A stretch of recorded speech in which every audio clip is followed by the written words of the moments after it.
Un cerveau surexcité est comme un cheval sauvage que personne ne veut dompter. Il court sans direction, donne des coups de pied sans réfléchir et finit épuisé sans arriver nulle part. C'est ainsi que beaucoup de gens sont aujourd'hui. Pas fatigués par un excès de travail, mais par un excès de bruit. Pas brisés de l'intérieur, mais engourdis. Ils demandent à la vie de la motivation tout en avalant tout ce qui les déconnecte. Écran, sucre, bruit, validation extérieure et distraction bon marché. Et le pire n'est pas qu'ils sont perdus, le pire est qu'ils ont normalisé cela. Ils se sont habitués à vivre sans énergie, sans but, sans clarté. Et ils appellent cela routine. Ils ont oublié que la dopamine n'est pas un bouton qui s'active en regardant des vidéos, en mangeant par anxiété ou en attendant des miracles. C'est une étincelle qui s'allume avec la discipline, la concentration, avec des actions alignées avec qui vous voulez vraiment être. Si aujourd'hui vous n'avez envie de rien, si vous avez du mal à vous concentrer, si vous vivez d'impulsion en impulsion sans comprendre pourquoi vous vous sentez de plus en plus vide, ce n'est pas de votre faute, mais c'est bien votre responsabilité. Parce que personne ne viendra vous sauver, personne ne vous rendra votre respect de soi si vous le donnez à chaque fois que vous choisissez la facilité. Et c'est là que ce script entre en jeu, non pas comme un discours motivant, mais comme un électrochoc. Un qui vous rappelle que récupérer votre énergie mentale n'est pas un luxe, c'est urgent. Aujourd'hui, vous allez découvrir 8 pratiques réelles, crues, possibles. Elles ne viennent pas de gourous ou de formules magiques, elles viennent du stoïcisme, de la psychologie, de l'expérience de ceux qui ont aussi touché le fond et ont décidé d'arrêter de couler. Chaque pratique est une réponse au chaos moderne. Une porte pour sortir du pilote automatique, retrouver votre motivation et construire un esprit stable, éveillé et orienté. Mais ne vous y trompez pas, ceci n'est pas du divertissement, c'est un appel. Si vous en avez assez de dépendre de l'extérieur pour vous sentir vivant, si vous voulez vous regarder à nouveau avec respect et tenir votre parole sans vaciller, alors restez. Parce que le moment de changer n'est pas demain. C'est maintenant, et pas avec de grands discours, mais avec des actes silencieux que personne ne voit, mais qui changent tout. 1. Active ton corps et ton esprit se rallumera. Un corps immobile est comme un puits stagnant. Il semble calme de l'extérieur, mais à l'intérieur, il pourrit lentement. Lorsque tu laisses ton corps s'éteindre, l'esprit ne tarde pas à le suivre. C'est comme s'ils étaient tous deux connectés par le même câble. Et en coupant le mouvement physique, on interrompt également le courant qui te maintient concentré, motivé et éveillé. Beaucoup disent qu'ils n'ont pas l'énergie de bouger, mais ils ne comprennent pas que c'est précisément parce qu'ils ne bougent pas qu'ils n'ont pas d'énergie. Ils attendent de se sentir bien pour agir, alors qu'en réalité, c'est en agissant que tu commences à te sentir mieux. Le stoïcien n'attend pas la motivation, il la crée. Marc Aurèle, même épuisé de l'intérieur, continuait à se lever chaque jour pour accomplir son devoir. Non pas parce qu'il en avait envie, mais parce qu'il comprenait que le corps entraîné est la base de l'esprit ordonné. Et cela n'a rien à voir avec l'obsession de la forme physique ou avec le fait de vivre au gymnase. Il s'agit de reprendre le contrôle du système nerveux à partir de ce que tu peux maîtriser, le mouvement. Quelque chose d'aussi simple que sortir marcher, respirer profondément, t'étirer le matin, soulever un peu de poids, activer le rythme du cœur, peut changer la chimie de ton cerveau plus que n'importe quelle phrase motivante. Tu es plein de dopamine mal distribuée. Tant de stimulation numérique, tant de plaisir immédiat a rendu ton cerveau accro au moindre effort et de plus en plus intolérant à l'effort réel. Mais le corps ne ment pas. Si tu l'actives, il répond. Le problème est que beaucoup préfèrent rester coincés dans la plainte, sur le canapé, dans l'excuse. Ils disent qu'ils se sentent vides, mais ils ne font rien avec ce vide. Ils ne le poussent pas, ils ne le défient pas, ils ne se lèvent pas pour reprendre le contrôle. Si tu veux te retrouver, ne commence pas par les idées. Commence par les muscles. T'es-tu déjà demandé pourquoi, après avoir fait de l'exercice, tout semble plus clair? Parce que le mouvement ordonne, parce que l'effort physique nettoie le brouillard mental. Et il ne s'agit pas de t'épuiser, il s'agit de rappeler à ton corps qu'il est vivant. Ton sang doit bouger, tes poumons se remplir, ta posture se redresser, parce que c'est seulement ainsi que le message est clair. Tu es prêt à changer. Tu en as marre d'attendre des miracles assis. Tu es prêt à faire ce qui te revient, même si personne ne t'applaudit pour cela. Ce principe n'est pas négociable. Le corps est l'encre. Si tu ne l'actives pas, tout le reste vacille. Alors, n'attends pas le moment parfait. Ne cherche pas la motivation à l'extérieur. Fais bouger ton corps, même si ton esprit dit qu'il n'a pas envie. Parce qu'à la fin de la journée, ce premier pas, ce geste minimal d'activation, peut être la seule chose dont tu as besoin pour commencer à sortir du puits. Peu importe s'il est petit, l'important est que tu le fasses, parce que cet acte simple, constant et silencieux est ce qui commence à s'allumer de l'intérieur. Et crois-moi, une fois que le corps se réveille, l'esprit ne tarde pas à le suivre. La dopamine naturelle n'apparaît pas avec des raccourcis. Elle se construit avec un effort répété. Et la base de cet effort est physique. Si tu ne maîtrises pas ton corps, tu ne maîtriseras jamais ton esprit. Alors aujourd'hui, ne te demande pas si tu as envie. Demande-toi si tu es prêt à te respecter suffisamment pour faire ce que tu as dit que tu ferais. Parce que ce respect commence par bouger, même quand tout en toi veut rester immobile. C'est là que commence la véritable transformation. 2. Arrête de calmer ton anxiété avec de la nourriture qui éteint ta lumière. Un esprit anxieux maltraité par le corps qui le contient est comme une bombe connectée à son propre détonateur. La vraie faim est silencieuse, patiente, claire. Mais l'anxiété, non. L'anxiété crie, exige, manipule. Elle te dit « mange ceci et tu te calmeras » et tu obéis. Non pas parce que tu as faim, mais parce que tu veux faire taire le bruit mental. Non pas parce que tu en as besoin, mais parce que tu t'es appris à te calmer avec la première chose qui t'endort. Le problème n'est pas la nourriture. Le problème est que tu l'utilises pour ne pas ressentir, pour ne pas penser, pour ne pas affronter ce qui fait mal. Chaque fois que tu remplis ton estomac avec ce dont tu n'as pas besoin, tu laisses ta partie la plus faible prendre le contrôle. Cette partie qui ne cherche pas la clarté, cherche un réconfort immédiat. Et ce réconfort ne guérit pas, il te rend seulement plus dépendant. Beaucoup disent qu'ils n'ont pas d'énergie, mais ils se nourrissent comme s'ils voulaient être morts. Ils vivent en empoisonnant leur corps et en espérant que leur esprit fonctionne bien. Ils passent plus de temps à penser à ce qu'ils vont manger qu'à se demander ce qui leur arrive vraiment. Ils ont confondu l'acte de manger avec un analgésique émotionnel. Et c'est pourquoi leur dopamine est hors de contrôle. Il ne s'agit pas seulement de santé, il s'agit de respect. Parce que quand tu manges par impulsion, tu brises le pacte avec toi-même.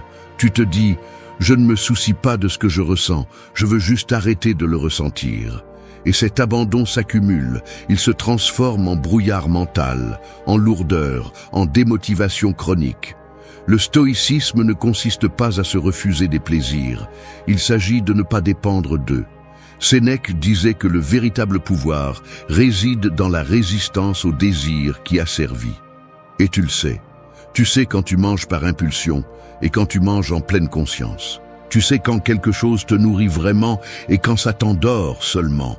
Mais tu fais l'aveugle parce que faire face à la vérité coûte. Mais continuer à te cacher coûte encore plus. Parce que chaque fois que tu utilises la nourriture comme refuge, tu renforces le chaos interne. Tu rends ton jugement plus flou, ton corps plus maladroit, ta volonté plus faible. Veux-tu retrouver ta concentration? Alors commence par les bases. Ce qui entre dans ton corps conditionne ce qui sort de ton esprit. Bien manger n'est pas une mode, c'est une déclaration d'intention. Tu n'as pas besoin d'un régime strict. Tu as besoin de sincérité. Tu as besoin de te demander, avant de manger, si cet aliment te rapproche du type de personne que tu veux être ou t'en éloigne, parce que c'est là que tu retrouves le respect de toi-même, dans ces moments invisibles où tu décides de ne pas te trahir. La dopamine se régule avec des actions qui renforcent, pas avec des addictions qui apaisent. Chaque fois que tu choisis de la nourriture transformée, sucrée ou chargée de graisse pour calmer ton anxiété, tu pousses ton système nerveux dans un puits plus profond. Et ensuite, tu te demandes pourquoi tu n'as pas d'énergie, pourquoi tout te coûte, pourquoi tu as l'impression de vivre éteint. Ce n'est pas toi, c'est ce que tu choisis. Et oui, changer ça fait mal. Mais pas plus que de vivre attaché à un corps fatigué, à un esprit embrouillé et à des émotions qui gouvernent chaque décision que tu prends. Aujourd'hui, tu as deux options.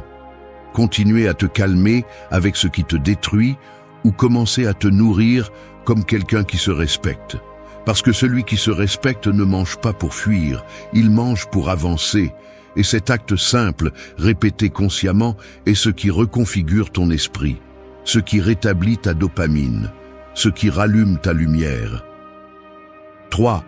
Dors comme quelqu'un qui veut se sentir à nouveau vivant. Dormir mal, c'est comme essayer de remplir un vase cassé. Peu importe combien tu le remplis pendant la journée avec du café, des stimuli et de bonnes intentions, tout s'infiltre. Tu t'épuises sans t'en rendre compte. Tu perds en clarté, en motivation, en discipline. Ce n'est pas de la paresse, ce n'est pas un manque de caractère, c'est de l'épuisement accumulé. Et personne ne peut avancer dans la vie s'il est mentalement épuisé et émotionnellement déconnecté. Celui qui ne dort pas bien ne pense pas bien. Et celui qui ne pense pas bien finit par vivre par impulsion, en réagissant au lieu d'agir. Il perd sa direction, sa flamme et petit à petit son respect de soi. Tu ne peux pas continuer à te traiter comme si tu étais une machine, remettre le repos à plus tard, dormir n'importe comment, vivre de nuit comme si le corps ne passait pas de facture. Mais il le fait. Pas immédiatement, pas avec une pancarte, il le fait en silence, il te retire ton focus, te rend plus irritable, réduit ta capacité à prendre des décisions claires, il te rend faible sans que tu t'en rendes compte. Parce que le sommeil n'est pas un luxe, c'est un redémarrage. Et sans redémarrage, il n'y a pas de progrès. La dopamine, ce moteur que tu cherches à réactiver, dépend du repos profond. Sans sommeil de qualité, tout ce que tu fais pendant la journée perd de son impact. Ton entraînement, ton régime, ton effort, ton focus, tout s'effondre si la base est cassée. Et cette base, c'est le sommeil. Beaucoup cherchent la discipline, mais ne peuvent la maintenir parce qu'ils dorment avec le téléphone à la main, mangent lourdement avant de se coucher, portent le stress jusqu'à l'oreiller. Ils se couchent tard, se lèvent tard, et se demandent encore pourquoi ils n'ont pas d'énergie. Ce n'est pas un manque de motivation, c'est un manque de structure, c'est un manque de respect pour soi-même. Parce que personne qui se respecte consciemment ne décide de vivre constamment épuisé. Bien dormir est un choix que tu fais quand tu arrêtes de traiter ton temps de repos comme un surplus et que tu commences à le voir comme un investissement direct dans ta force mentale. Les stoïciens comprenaient l'importance de l'équilibre. Ils n'étaient pas accros à l'effort, ils étaient dévoués à l'ordre. Et une partie de cet ordre était le repos. Parce qu'ils savaient que la fatigue excessive obscurcit le jugement, affaiblit la vertu et alimente l'impulsivité. Le stoïcien n'est pas celui qui ne se repose jamais. C'est celui qui comprend quand il a besoin de s'arrêter pour revenir plus fort. Et cela ne le rend pas faible, cela le rend sage. Tu ne peux pas maîtriser ton esprit si tu vis en état d'alerte. Tu ne peux pas prendre des décisions fermes si tu peux à peine rester éveillé. Le corps a besoin de s'éteindre pour se restaurer. L'esprit a besoin de silence pour se réorganiser. Et la dopamine a besoin que tu la laisses tranquille un moment pour bien fonctionner à nouveau. Dormir comme quelqu'un qui veut se sentir à nouveau vivant ne signifie pas dormir pour échapper, mais dormir pour restaurer. Cela signifie respecter la nuit pour ce qu'elle est, le moment où ton système se reconstruit. C'est le temps sacré où tes pensées s'organisent. Ton corps se régénère et ta volonté retrouve sa force. Ne sous-estime pas le pouvoir d'un sommeil profond et constant. Parce qu'il n'y a pas de clarté dans l'esprit s'il n'y a pas d'ordre dans le repos. Et il n'y a pas de focus si tu vis en réagissant à la fatigue. Tu décides si tu vas continuer à voir le sommeil comme un obstacle ou si tu vas en faire ton arme. Parce que celui qui dort bien pense avec clarté, agit avec intention, prend des décisions avec fermeté et non à partir de l'épuisement. Aujourd'hui, plus que jamais, tu as besoin d'énergie réelle, pas d'énergie artificielle. Et tu ne l'obtiendras que si tu as le courage d'éteindre le monde pour pouvoir t'écouter à nouveau. Non pas par faiblesse, mais par respect. Parce que se reposer n'est pas abandonner. C'est se préparer à ne pas abandonner demain. 4. Expose ton corps au soleil et ton esprit se réveillera de nouveau. Une plante qui ne reçoit pas de soleil ne meurt pas immédiatement. Elle se fane silencieusement, perdant sa couleur, sa force, jusqu'à ce qu'un jour, elle cesse simplement de grandir. Il en va de même pour toi. Lorsque tu passes des journées entières entre des murs, des écrans et des plafonds artificiels, ce n'est pas seulement ton corps qui est enfermé, c'est aussi ton esprit.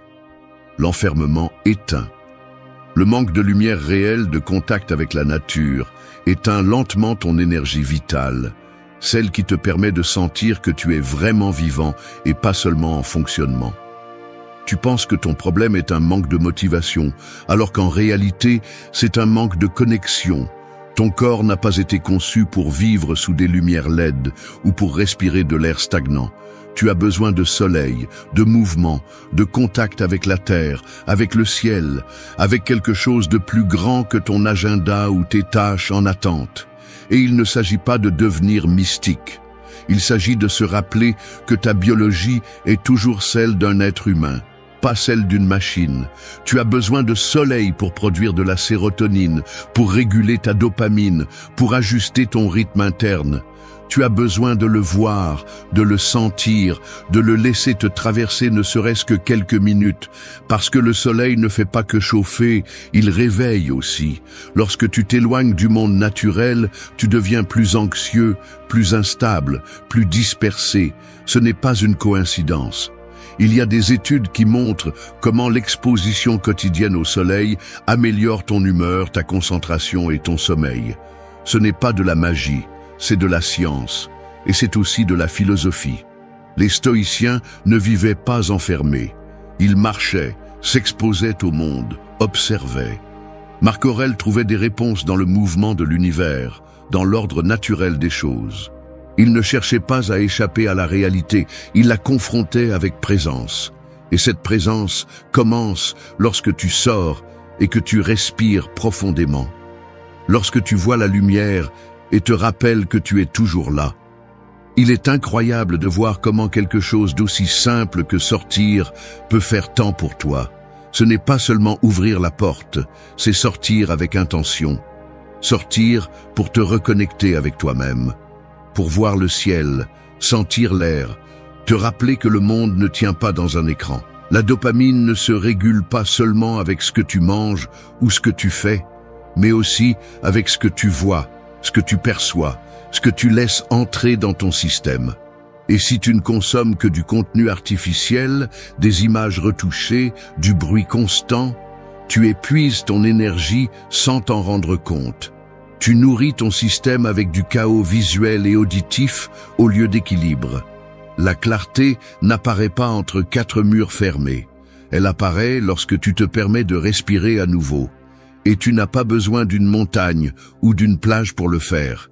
Il suffit de marcher, d'ouvrir une fenêtre et de regarder le soleil en face, de sortir 10 minutes et de laisser ton téléphone à la maison. Il suffit de te rappeler à toi-même que tu es vivant, que tu n'es pas seulement productivité ou routine, qu'il y a quelque chose en toi qui a besoin de silence, de nature, d'espace. Et le soleil est l'un de ces espaces. Un rappel constant que, même si tu n'as pas toutes les réponses, tu es toujours sur la bonne voie. Fais-en une habitude, non pas comme un luxe occasionnel, mais comme une partie de ta discipline. Parce que celui qui sort au soleil ne le fait pas seulement pour sa santé, il le fait pour sa santé mentale. Parce qu'il sait qu'il a besoin de lumière pour ne pas devenir sombre. Parce qu'il comprend que la clarté externe ordonne aussi l'interne. Et cette exposition, répétée chaque jour, est celle qui commence à rendre du rythme à ton esprit, de l'équilibre à ta dopamine et de la présence à ta vie. Sors, regarde le ciel, respire, rappelle-toi que tu es ici et que, tant que tu continues à te chercher au bon endroit, tu pourras toujours recommencer. 5. Fais le petit, mais fais-le compter. Une avalanche commence par une seule pierre qui décide de se détacher. Pas avec du bruit, pas avec du spectacle, elle tombe simplement. Et ce geste minimal déclenche un changement imparable. C'est ainsi que fonctionne la transformation personnelle. Elle n'arrive pas avec de grands discours, ni avec des promesses émotionnelles. Elle arrive quand un petit acte se répète avec cohérence jusqu'à devenir une partie de toi.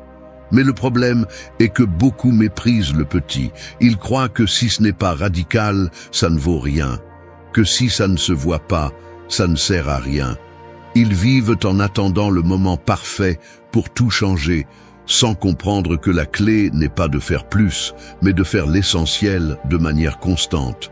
La dopamine n'a pas besoin de feu d'artifice. Elle a besoin de structure. Elle a besoin de signes de progrès. Et ton système ne distingue pas entre un grand accomplissement et un petit pas. Il distingue entre le mouvement et l'immobilisme. Chaque chose que tu fais, aussi minime soit-elle, envoie un message à ton esprit. Soit tu prends le contrôle, soit tu le cèdes. Et ce message s'accumule. Quand tu décides de faire ton lit, de sortir marcher, d'écrire une idée, de respirer avant de réagir, tu construis un langage interne. Tu dis « je prends les choses en main ».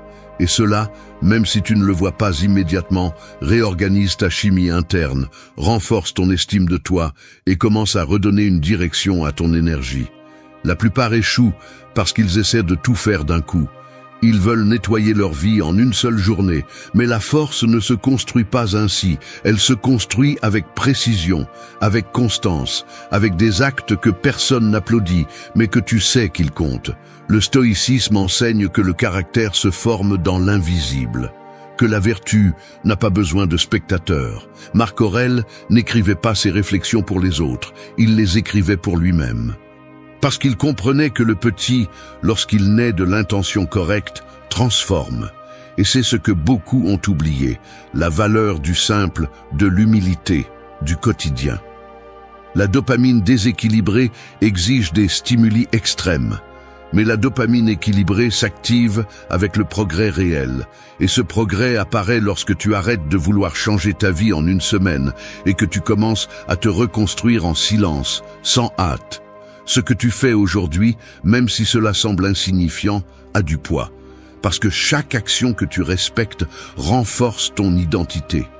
Et chaque action que tu reportes t'affaiblit. C'est aussi clair que ça.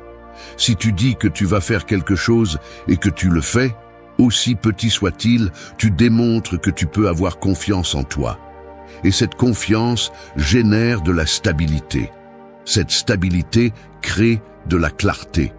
Et la clarté active ta motivation de manière naturelle. Arrête de mesurer ton progrès par ce que les autres voient. Commence à le mesurer par ce que tu sais que tu fais, par ce que tu ne permets plus, parce que tu n'ignores plus.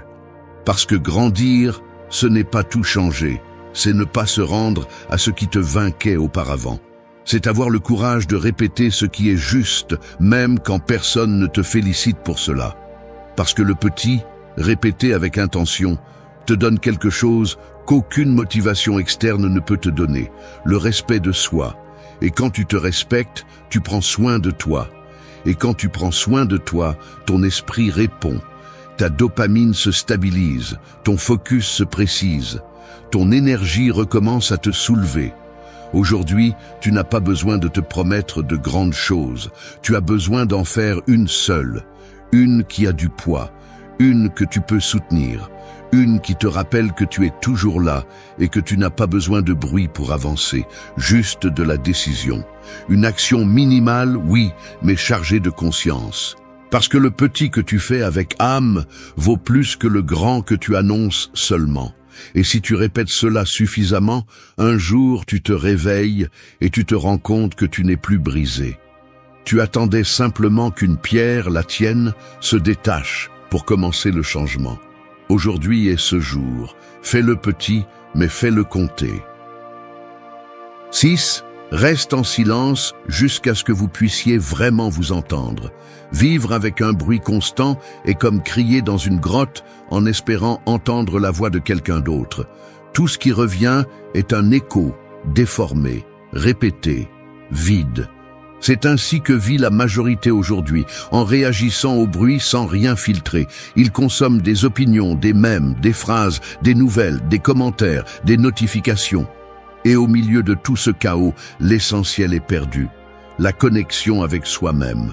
Parce que vous ne pouvez pas vous entendre si vous ne vous donnez pas la permission de vous taire d'abord.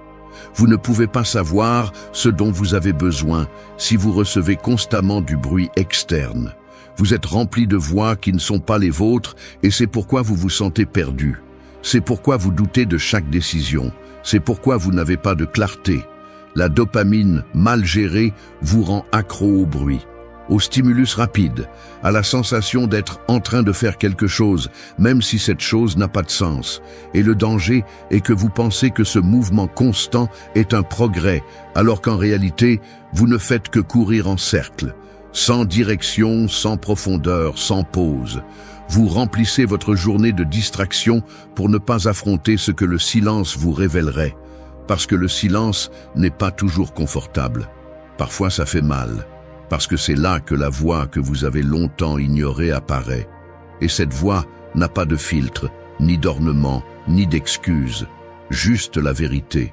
Beaucoup disent qu'ils veulent se connaître, mais ils ne supportent pas 5 minutes de silence. Ils sont submergés, ils s'échappent, ils se remplissent à nouveau de bruit, parce qu'ils ne savent pas quoi faire avec ce qui apparaît quand tout s'éteint. Mais si vous ne faites pas face à ce malaise, vous ne vous connaîtrez jamais vraiment. Et si vous ne vous connaissez pas, vous continuerez à réagir. Vous continuerez à dépendre de l'extérieur. Vous continuerez à confondre validation avec connexion, mouvement avec but, attention avec amour de soi. Le stoïcisme ne se construisait pas dans le bruit, il se formait dans la pause. Marc Aurèle écrivait en solitude, Épictète enseignait depuis le silence, parce qu'il comprenait que si votre esprit ne peut pas être calme quand tout est calme à l'extérieur, il ne pourra pas non plus se maintenir quand tout s'effondre. Et vous avez besoin de cela.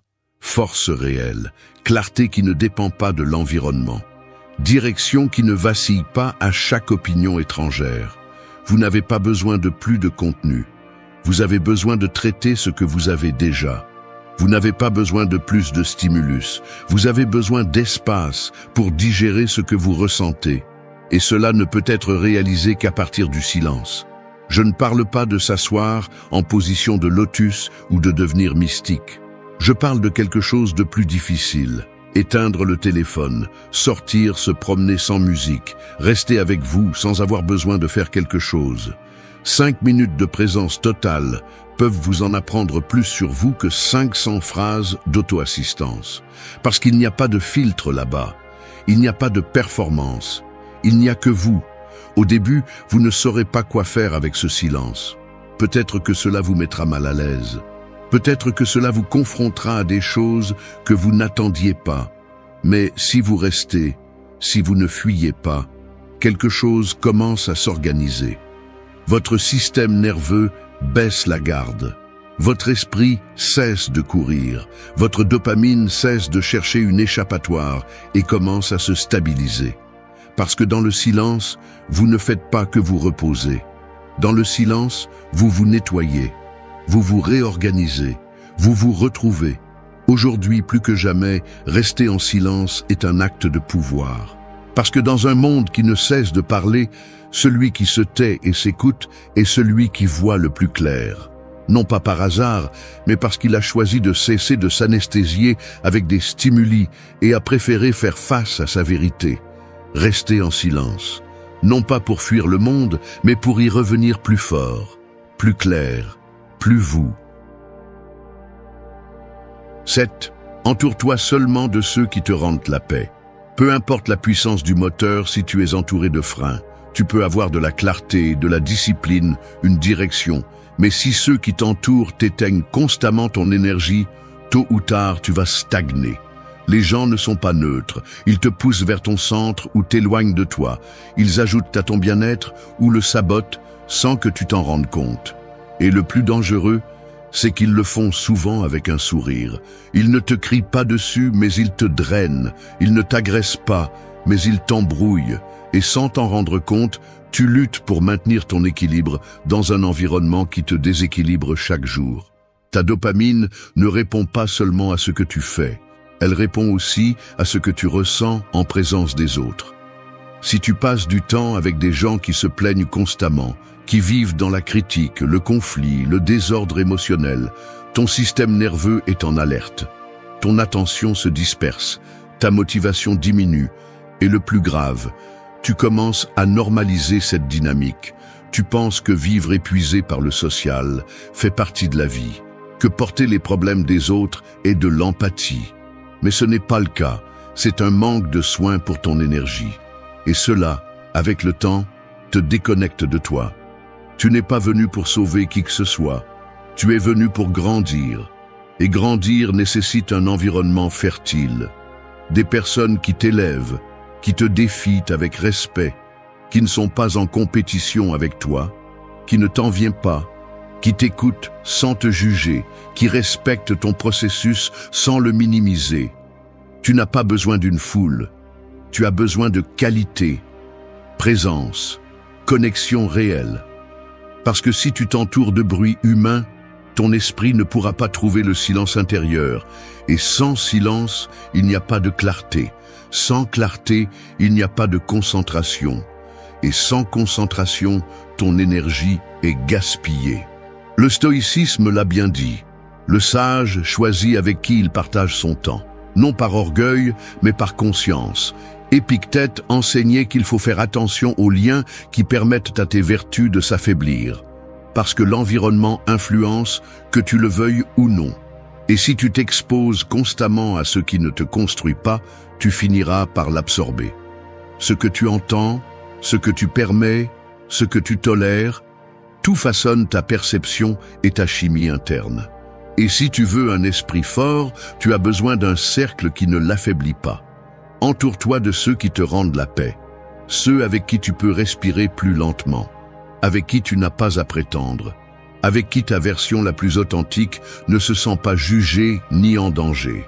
Ne cherche pas des personnes parfaites, cherche des personnes conscientes, qui prennent la responsabilité de leur énergie, qui ne blâment pas le monde, qui ne dépendent pas du drame pour se sentir vivant. Et si cela signifie être plus seul pendant un moment, alors sois. Mieux vaut marcher en silence que crier au milieu du bruit. Chaque fois que tu choisis avec qui partager ton espace, tu dis à ton esprit quel type d'énergie il mérite. Et cela, avec le temps, réorganise ton système complet. Ta dopamine se régule parce que tu n'es plus en tension sociale constante. Ta motivation revient parce que tu arrêtes de dépenser de l'énergie à te défendre de ce qui te soustrait. Ta clarté augmente parce que l'environnement n'interfère plus, mais accompagne. Et cela change tout.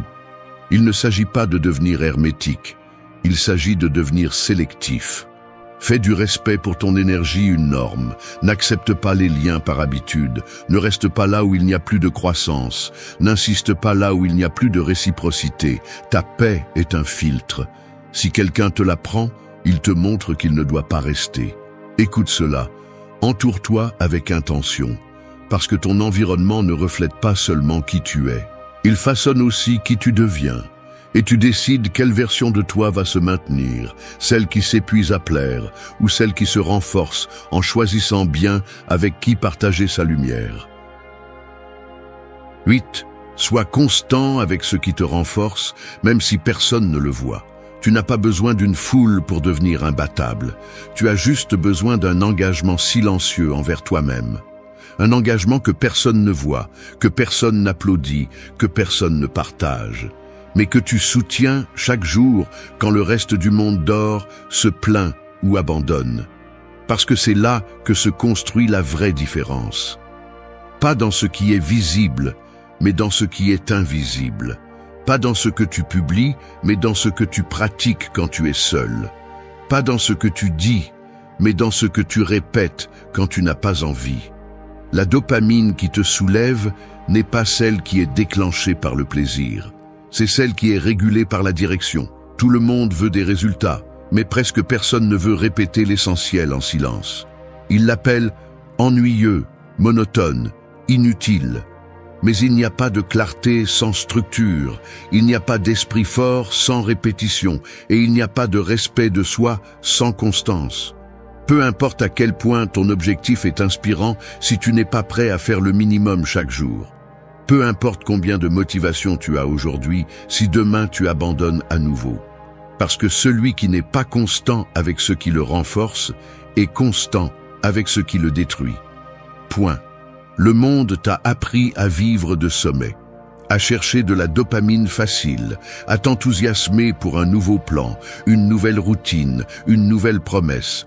Mais le monde ne t'a pas appris à rester, à tenir bon, à le refaire même si tu es fatigué, même si tu es frustré, même si tu as l'impression de ne pas avancer. Et c'est précisément là que se séparent ceux qui changent de ceux qui essaient seulement. Parce qu'être constant sans motivation n'est pas un talent, c'est du caractère. C'est une façon de te dire à toi-même que cette fois tu ne vas pas te laisser tomber. La dopamine n'a pas besoin d'un énorme prix. Elle a juste besoin de voir du progrès. Et le progrès se construit en répétant des actes concrets, réels, solides. Manger correctement même si personne ne te voit. Éteindre le téléphone quand tu pourrais te distraire. Sortir, marcher, même si tu es de mauvaise humeur. Méditer même si ton esprit ne veut pas rester tranquille. Dormir tôt même si tu as des choses en suspens. Réfléchir avant de réagir même si tu as la rage au ventre. Ces gestes, petits mais fermes, sont ceux qui façonnent ton système. Ce sont ceux qui montrent si tu es vraiment engagé ou simplement excité par moments. Marc Aurèle n'écrivait pas pour montrer sa sagesse. Il écrivait pour ne pas oublier qui il voulait être, parce qu'il savait que l'environnement, l'ego, la fatigue et la routine pouvaient l'aveugler. Et c'est pourquoi il répétait. C'est pourquoi il laissait une trace. Parce que l'ennemi n'est pas le manque de motivation, c'est le manque de mémoire. Quand tu oublies pourquoi tu as commencé, tu deviens faible. Tu te laisses emporter par l'émotion du jour. C'est pourquoi ta constance est un rappel. Pas que tu es parfait, mais que tu n'es pas prêt à lâcher l'essentiel. Et si aujourd'hui personne ne te reconnaît, tant mieux. Parce que c'est là le vrai test. Ferais-tu la même chose si personne ne le savait? Si personne ne le louait? S'il n'y avait pas de récompense immédiate? Parce que si la réponse est oui, alors tu es prêt. Alors tu n'agis plus pour impressionner. Tu agis parce que tu as compris que la seule validation qui compte est la tienne. Et cela, dans ce monde, c'est de la force. C'est de la liberté. C'est du respect pour toi-même. Fais ce qui te renforce même si cela semble insignifiant. Fais-le même si tu n'as pas envie. Fais-le même si personne ne le comprend. Parce que celui qui répète ce qui est juste en silence se réveille un jour en étant exactement la personne qu'il disait vouloir être. Non pas par chance, mais par constance. Et ce jour-là, rien ni personne ne pourra te prendre ce que tu as construit. Asservir ta vie à l'approbation des autres, c'est comme construire ta maison sur du sable. Il se peut qu'un instant cela semble solide, il se peut même qu'elle paraisse stable sous le soleil, mais il suffit du premier vent fort pour que tout s'effondre et te laisse exposé. C'est ainsi que vivent beaucoup de gens, en attendant que quelqu'un d'autre les soutienne, qu'une voix extérieure leur donne de la valeur, qu'une reconnaissance momentanée leur rappelle qu'ils existent. Et quand cela manque, ils se sentent vides, incapables de marcher seuls. Mais la vérité est dure.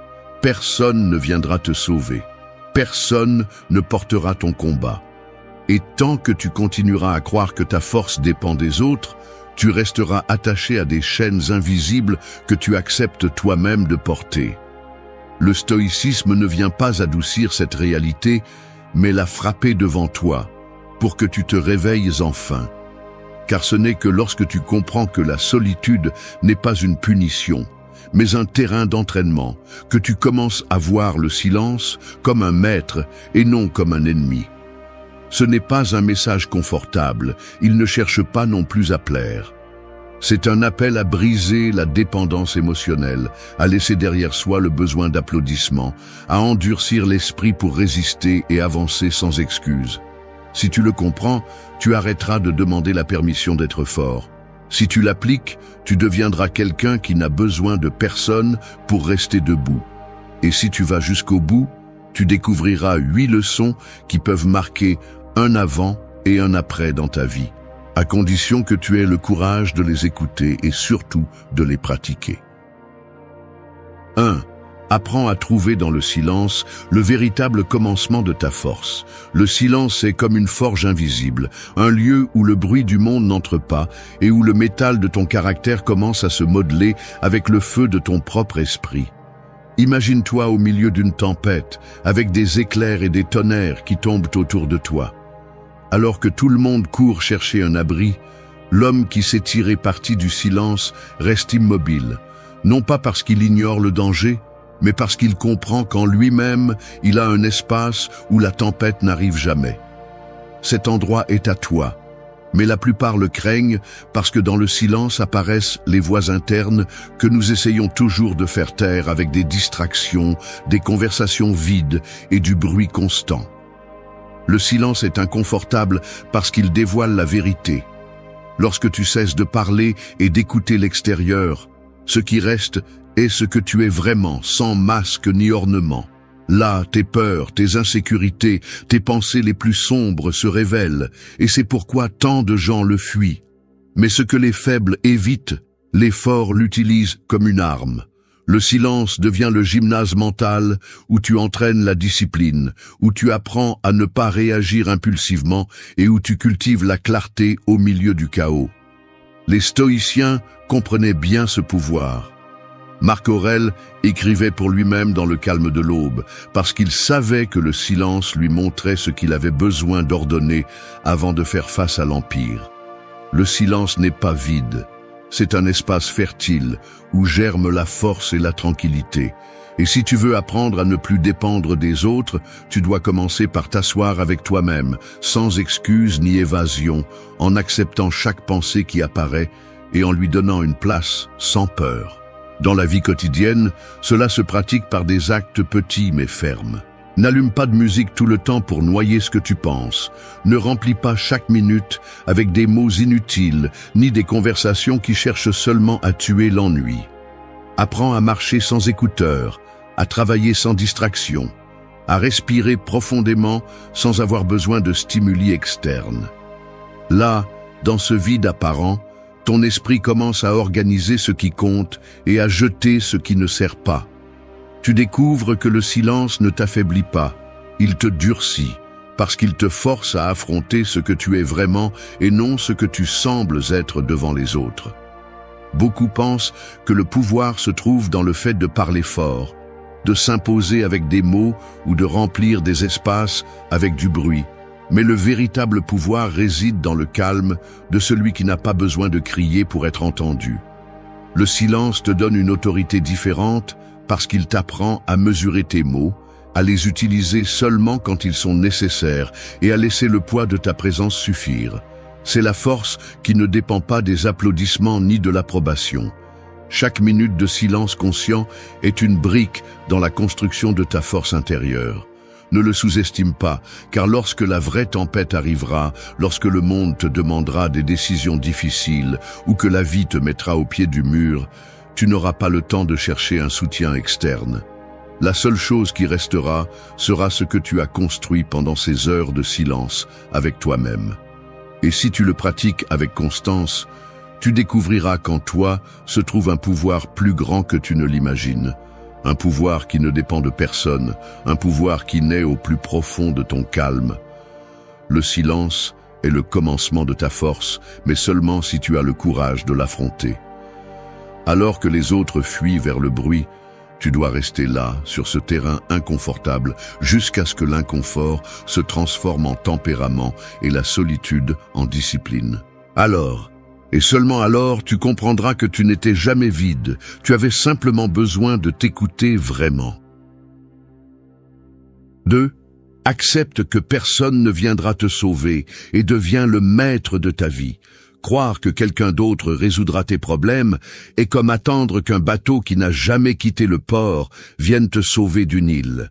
Tu peux rester à regarder l'horizon pendant des années, mais la réalité ne change pas. Personne ne viendra. Et plus tôt tu l'accepteras, plus tôt tu commenceras à construire ton propre radeau. C'est la différence entre ceux qui sombrent dans l'attente et ceux qui apprennent à nager seuls. La plupart vivent piégés dans cette illusion, espérant que la famille, les amis, un partenaire ou même la chance apparaissent pour résoudre ce qu'ils n'ont pas le courage d'affronter eux-mêmes. Mais le stoïcisme est clair et direct. Ta vie est à toi, ton combat est le tien et ton salut dépend uniquement de toi. Accepter que personne ne te sauvera ne signifie pas perdre espoir en le monde. Cela signifie retrouver l'espoir en toi-même. Parce que tant que tu croiras qu'un autre doit te porter, tu resteras faible, toujours en attente, toujours dépendant. Au contraire, lorsque tu comprends que personne ne portera ta croix, tu découvres une force que tu n'imaginais pas. C'est comme si soudainement l'obscurité s'éclaircissait et tu voyais que tu avais toujours eu la torche que tu cherchais tant dans tes mains. Le problème est que la dépendance est confortable. Attendre que quelqu'un te relève est plus facile que de te relever seul. Mais ce confort est un poison lent, car il éteint la volonté et transforme la vie en une lamentation constante. L'homme fort ne s'assoit pas pour attendre, il se lève et agit même s'il tremble de peur, parce qu'il sait que même s'il échoue, cette tentative le rend plus solide que n'importe quel sauvetage externe. Dans la vie quotidienne, cela s'applique chaque fois que tu choisis d'arrêter de blâmer les autres pour ce que tu n'accomplis pas. Personne n'a l'obligation de te pousser, personne n'a la responsabilité de te motiver, personne ne doit te sauver de tes erreurs. C'est toi qui dois te relever après une défaite, toi qui dois ordonner tes pensées après un échec, toi qui dois faire le premier pas quand personne d'autre ne croit que tu peux le faire. C'est l'essence d'être le maître de ta vie. Arrêter de transférer ton pouvoir à d'autres mains et reprendre le contrôle de ton destin. Les stoïciens le répétaient avec force.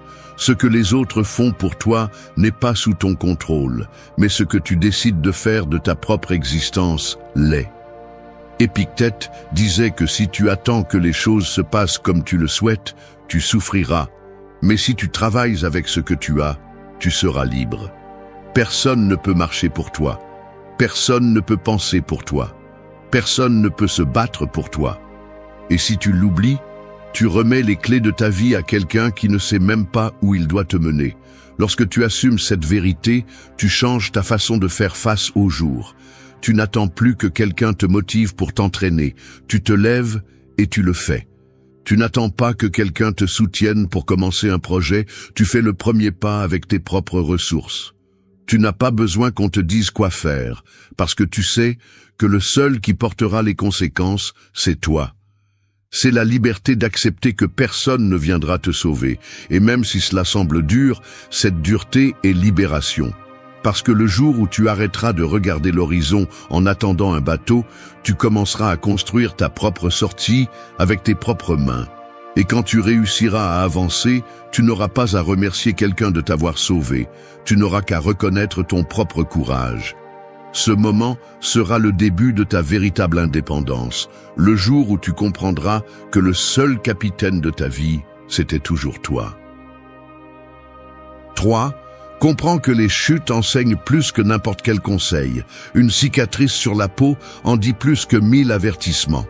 Tu peux entendre quelqu'un te dire 100 fois que le feu brûle, mais tant que tu n'approches pas ta main et ne ressens pas la brûlure, tu ne comprends pas la leçon dans son intégralité. C'est ainsi avec les chutes dans la vie. Des maîtres silencieux qui enseignent durement ce que les conseils, aussi sages soient-ils, ne peuvent graver dans ton esprit ni dans ton caractère. La différence entre celui qui grandit et celui qui stagne ne réside pas dans l'évitement des chutes, mais dans ce qu'il fait après avoir heurté le sol. Beaucoup voient l'erreur comme une défaite définitive, comme une marque qui les définit pour toujours. Ils pensent que trébucher est une preuve de faiblesse, alors qu'en réalité, c'est une opportunité déguisée. La chute te révèle tes limites, te montre où tu as été imprudent. quels détails tu as négligés et combien il te reste encore à apprendre. Cette connaissance, tu ne l'obtiens d'aucun livre ni de la bouche d'un autre. Seule l'expérience la donne. C'est pourquoi les stoïciens n'ont jamais cherché une vie sans trébuchement, mais une vie où chaque trébuchement est utilisé comme une marche. La peur de tomber est ce qui paralyse beaucoup de gens. Ils veulent la sécurité de marcher sur un sol lisse, où rien ne peut les faire perdre l'équilibre. Mais cette illusion est dangereuse, car elle les empêche de prendre des risques, et celui qui ne prend pas de risques n'apprend jamais à se renforcer. L'enfant qui apprend à marcher tombe encore, et chaque coup contre le sol fait partie de son entraînement. L'adulte devrait le comprendre de la même manière. Les chutes ne sont pas des signes d'échec. Elles font partie du processus naturel de croissance. Dans la vie quotidienne, cela signifie accepter tes erreurs sans drame et les utiliser comme carburant. Si tu échoues dans une entreprise, ce n'est pas la fin. C'est une leçon qui t'apprend où ajuster et comment te préparer mieux. Si une relation se termine, ce n'est pas un signe que tu ne mérites pas l'amour. C'est une opportunité pour apprendre quel schéma tu dois lâcher et ce que tu dois exiger de toi-même et des autres. Si tu perds une opportunité, ce n'est pas une punition, c'est une leçon qui te montre l'importance d'être plus alerte et prêt pour la suivante.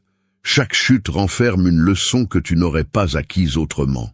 Les stoïciens insistaient sur ce point. Ce qui semble mauvais en surface peut se transformer en quelque chose de précieux si tu sais comment l'utiliser. Sénèque disait qu'aucune adversité ne peut être appelée malheur si tu en tires une leçon. C'est ce changement de vision qui te rend fort, car au lieu de maudire la chute, tu la remercies comme faisant partie du chemin. Cela ne signifie pas que tu aimes la douleur, mais que tu comprends sa fonction. La douleur est le maître qui sculpte ton caractère et te force à mûrir plus rapidement que n'importe quel conseil répété. Quand quelqu'un évite de tomber à tout prix, ce qu'il fait en réalité, c'est éviter de grandir. Mais quand tu acceptes le coup avec intégrité, quand tu te relèves et continues d'avancer, tu deviens invincible. Parce que tu n'as plus peur de te tromper à nouveau, tu ne crains plus la perte ni la critique, tu n'as plus besoin que quelqu'un d'autre te dise quoi faire. Tu sais déjà que chaque fois que tu tombes, tu te relèveras avec plus de clarté et de résilience. Les cicatrices ne sont pas une honte, ce sont des médailles d'expérience. Et si tu veux arrêter de dépendre des autres, tu dois apprendre à valoriser tes propres chutes plus que les conseils qu'on te donne. Écoute les autres, oui, mais comprends que ce qui te forgera vraiment sera ce que tu vivras et surmonteras par ton propre effort. Seulement ainsi, la vie cessera de te sembler un champ de mines et commencera à se transformer en un champ d'entraînement. Et sur ce terrain, chaque chute sera une leçon qui te rapprochera un pas de plus de la force intérieure. 4. Arrête de dépendre des autres et apprends à bouger par ta propre volonté. Attendre que quelqu'un d'autre te pousse à bouger est comme avoir une voiture avec son propre moteur et continuer à demander qu'on te remorque. Tu peux avoir toute la capacité d'avancer, mais tant que tu continues à dépendre de l'impulsion extérieure, tu seras l'esclave de la disponibilité et de l'intention d'autrui. Et si un jour personne n'apparaît, tu resteras immobile. Non pas par manque de force, mais par manque de décision. C'est la tragédie silencieuse de beaucoup de gens. Ils vivent en attendant que quelqu'un leur dise quand, comment ou pourquoi avancer. Il est facile de tomber dans l'habitude de la dépendance. Demander l'approbation avant d'agir, attendre le conseil avant de prendre une décision, rester paralysé jusqu'à ce que quelqu'un d'autre fasse le premier pas. Mais ce qui semble être du confort est en réalité une prison. Car vivre en dépendant des autres te vole l'initiative, te vole le temps et te vole l'identité.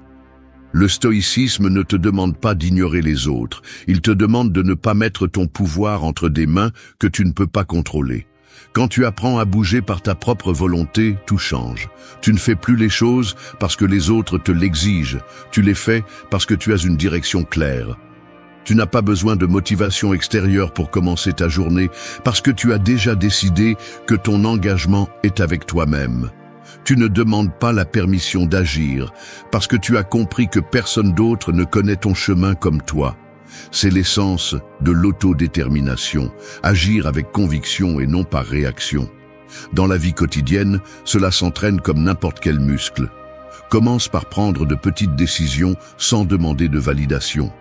Organise ton temps sans dépendre de quelqu'un d'autre pour te rappeler ce que tu dois faire. Lève-toi tôt sans que personne ne te réveille. Fais de l'exercice sans attendre de la compagnie. Apprends de nouvelles choses parce que tu l'as décidé, pas parce que quelqu'un d'autre t'a poussé. Chaque petit acte de volonté renforce l'autonomie. Les stoïciens avaient clairement compris que la maîtrise de soi était une vertu essentielle. Épictète disait que si tu t'habitues à dépendre de la stimulation extérieure, tu seras comme une feuille emportée par le vent. Aujourd'hui, quelqu'un t'encourage et tu avances. Demain, personne ne te dit rien et tu t'arrêtes. Tu ne peux rien construire de solide à partir de cette instabilité. Tu as besoin d'être la source de ta propre impulsion. Cela ne signifie pas que tu dois te fermer au monde, mais que tu ne peux pas construire ta vie sur l'énergie des autres. Parce qu'il y aura des jours où personne ne t'accompagnera, où personne ne croira en toi, où tu seras seul face à tes objectifs et à tes doutes. Et c'est précisément là que ta véritable force se révèle, quand tu agis sans que personne ne t'applaudisse, sans que personne ne te regarde, sans que personne ne te motive. Bouger par ta propre volonté, c'est te libérer. C'est ne pas rester coincé en attendant des instructions. C'est avoir le caractère pour construire sans supervision et avancer sans dépendre de l'enthousiasme des autres. Quand cela se produit, tu deviens imparable, parce que tu n'es plus lié à des conditions extérieures. Tu deviens le genre de personne qui n'a pas besoin de pression pour agir, parce qu'en toi vit déjà une force qui te guide et te soutient. C'est le genre de force que personne ne peut te donner et que personne ne peut te retirer. Tu ne la construis que toi-même, pas à pas, décision après décision, jusqu'à ce qu'un jour tu découvres que tu n'as pas besoin d'être poussé, parce que tu es déjà en mouvement. 5. Transforme la solitude en entraînement, pas en punition. La solitude n'est pas une cellule sombre comme beaucoup l'imaginent. C'est un dojo invisible, un espace d'entraînement où, au lieu de coups, on affronte des pensées.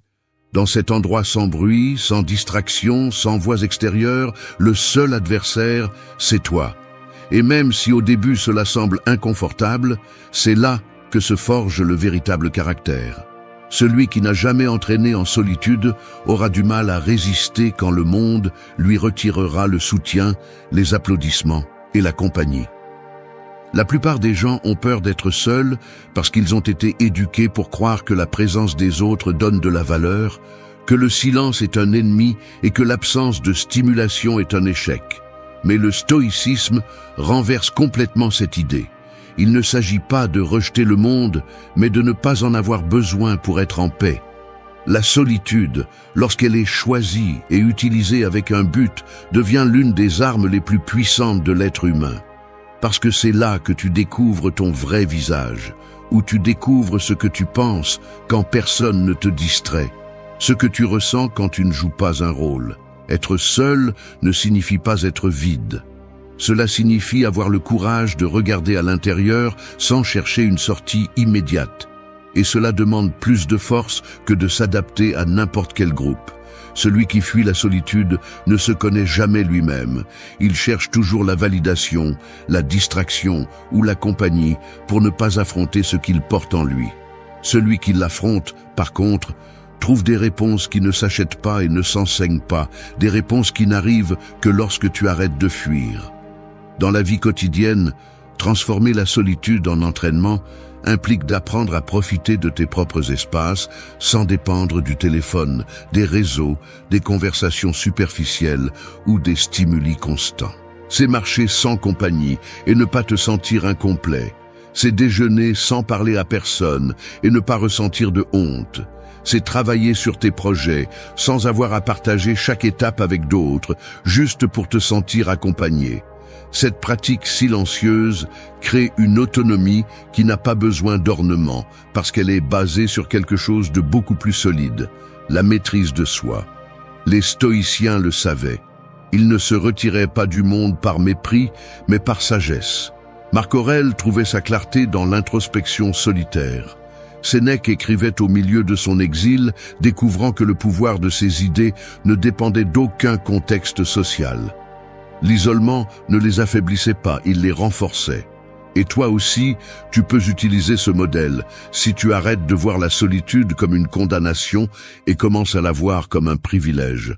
Parce que lorsque tu arrives à être avec toi-même sans sentir qu'il te manque quelque chose, lorsque le silence ne te fait pas peur, lorsque tu n'as pas besoin de compagnie pour te sentir précieux, tu as atteint une forme de liberté que beaucoup ne comprennent même pas.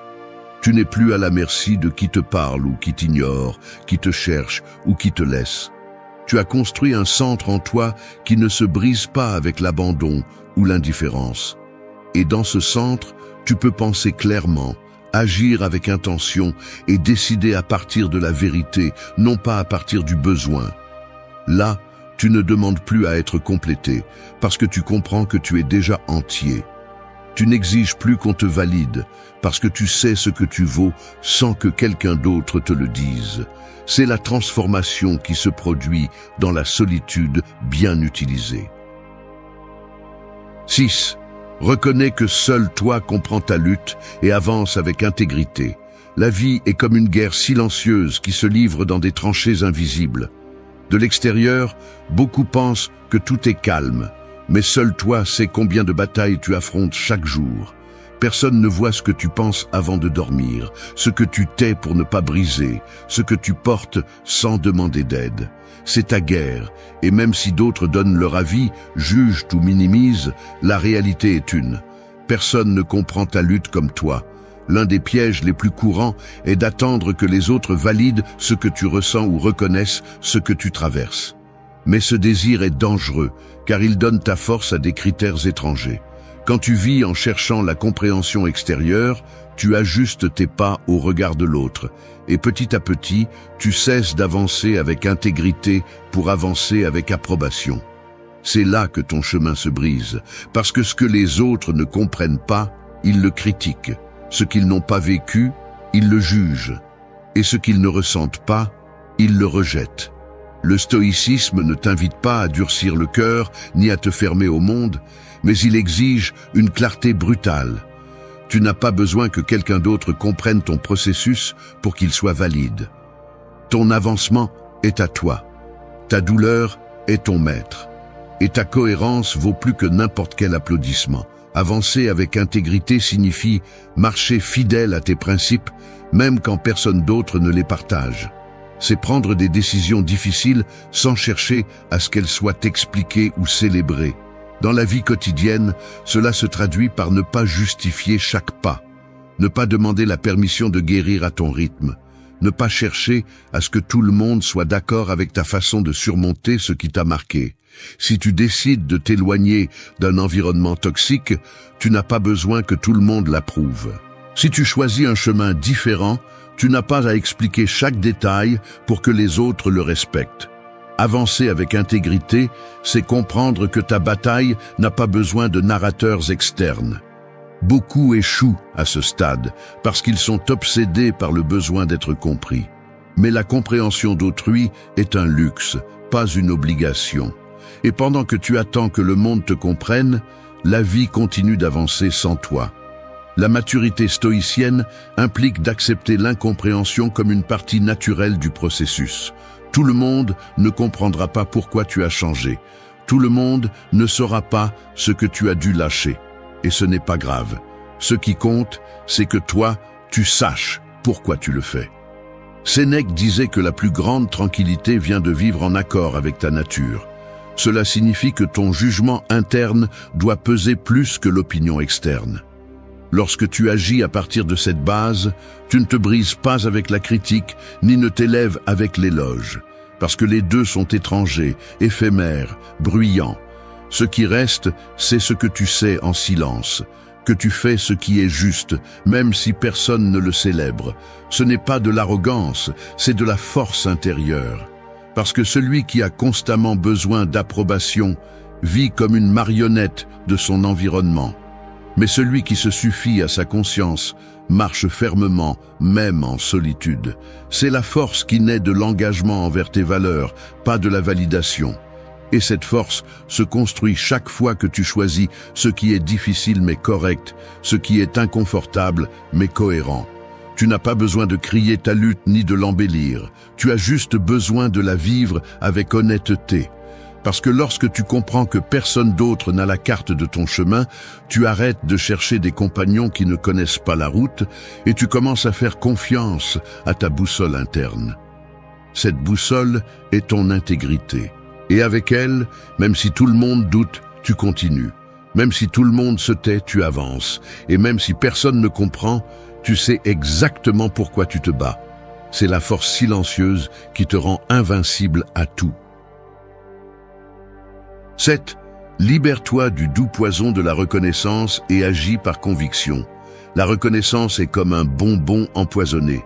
Elle brille, attire, adoucit l'ego pour un moment, mais si tu en consommes en excès, elle t'affaiblit. Beaucoup finissent par devenir accros à ce goût, cherchant constamment l'approbation dans tout ce qu'ils font. Ils publient ce qu'ils accomplissent pour recevoir des applaudissements. Ils partagent chaque pas pour être validés. Ils parlent plus de ce qu'ils font. Et peu à peu, ils cessent d'agir par conviction pour commencer à agir par réaction. Le problème est que lorsque les applaudissements ne viennent plus, ils s'éteignent, se confondent, se sentent vides. Parce que leur énergie ne venait pas de l'intérieur, mais de l'écho extérieur. Agir à partir de la conviction est une autre histoire. C'est faire ce qui est juste sans avoir besoin de témoins. C'est construire en silence. C'est avancer même si personne ne regarde, même si personne ne félicite. Et cela, à une époque où tout est montré, publié et célébré avec des filtres, est une véritable révolution. Le stoïcisme t'apprend que l'essentiel n'a pas besoin de scène, et que la vraie valeur réside dans la cohérence même lorsque personne ne regarde. Beaucoup disent qu'ils font les choses parce qu'ils le ressentent, mais au fond, ils ne le font que lorsqu'ils savent que d'autres le remarqueront. Ils s'efforcent s'il y a une récompense, ils se disciplinent s'il y a un public. Mais si personne ne les voit, ils se dégonflent. C'est le symptôme d'une volonté faible, une volonté qui a été formée à base d'éloges et non de principes. Et lorsque les éloges disparaissent, leur motivation disparaît aussi. Dans la vie quotidienne, cela se brise avec de petits actes d'honnêteté. Ne dis pas ce que tu vas faire, fais-le. N'attends pas de reconnaissance pour chaque pas, fais le pas et continue. Ne cherche pas l'applaudissement pour avoir pris une bonne décision, reconnais toi-même sa valeur. Fais de l'exercice sans avoir besoin de le publier. Aide sans avoir besoin d'être applaudi. Lutte pour tes objectifs sans que personne n'ait à le savoir. Chaque action silencieuse renforce ton identité réelle. Les stoïciens en étaient conscients. Marc Aurèle, en tant qu'empereur, écrivait pour lui-même, non pour l'histoire. Il ne cherchait pas la reconnaissance, il cherchait la compréhension intérieure. Sénèque avertissait que vivre pour l'opinion des autres, c'est perdre la liberté. Et Épictète disait que l'homme sage est celui qui agit bien même si tout le monde pense le contraire.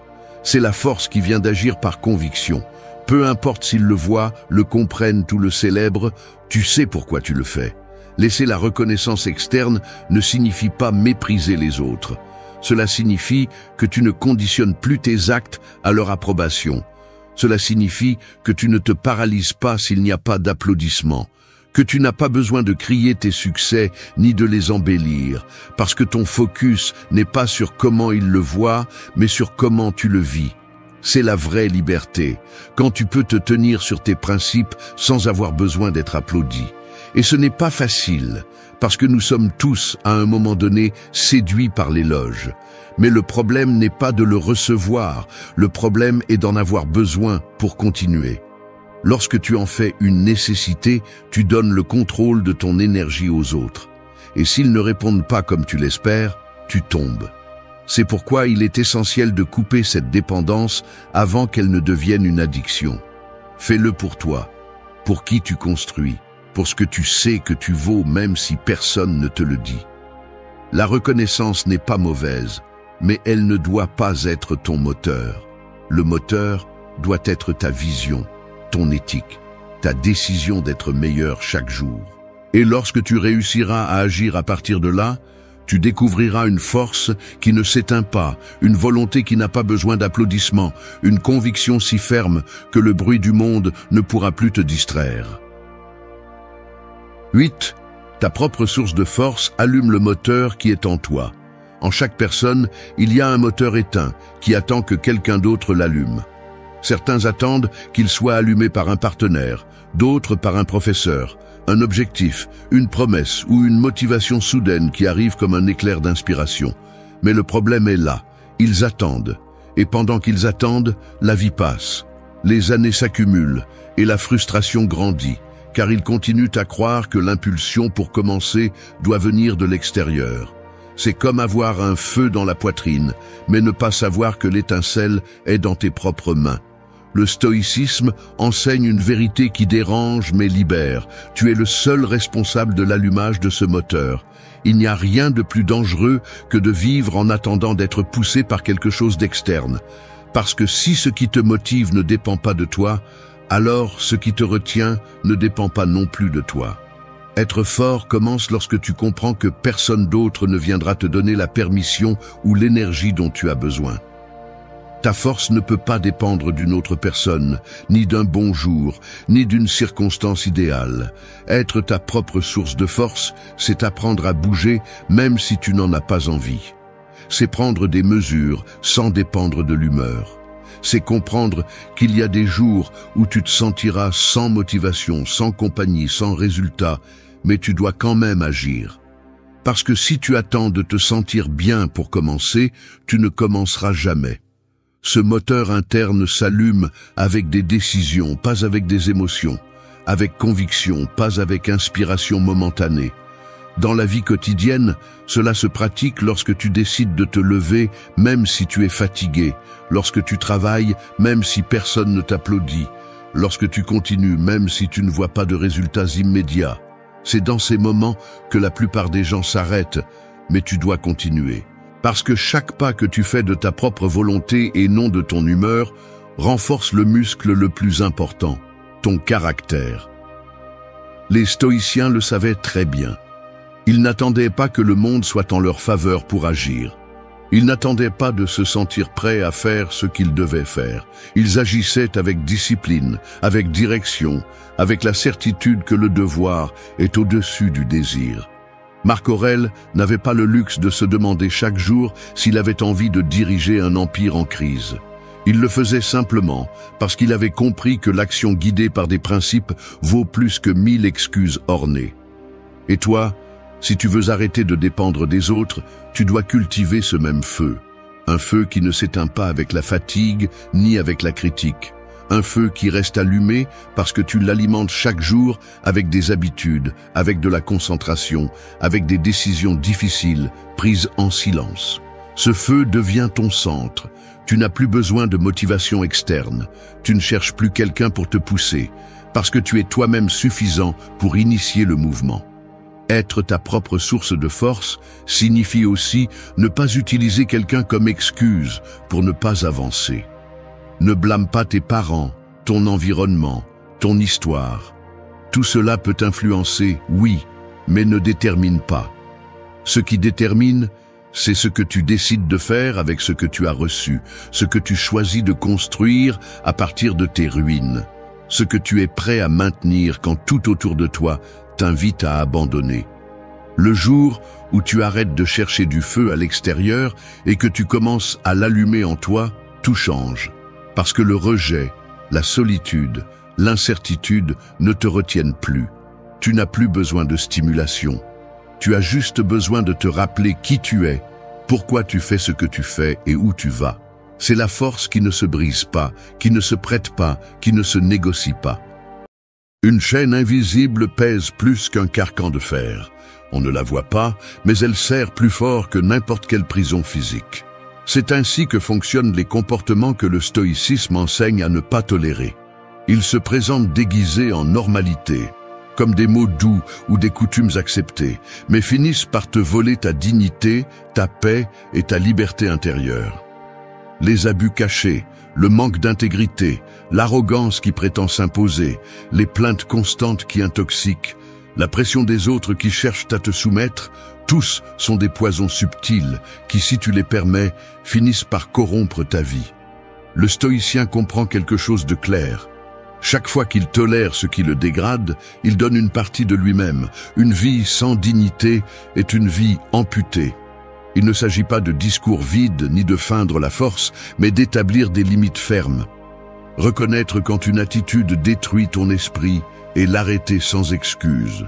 Parce que la vraie bataille n'est jamais à l'extérieur, mais sur le terrain silencieux de ton propre esprit.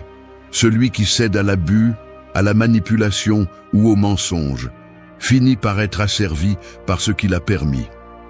Ce que tu vas entendre ici ne sont pas des conseils doux, ce sont des principes d'acier. Chaque chapitre sera à la fois un avertissement et une arme.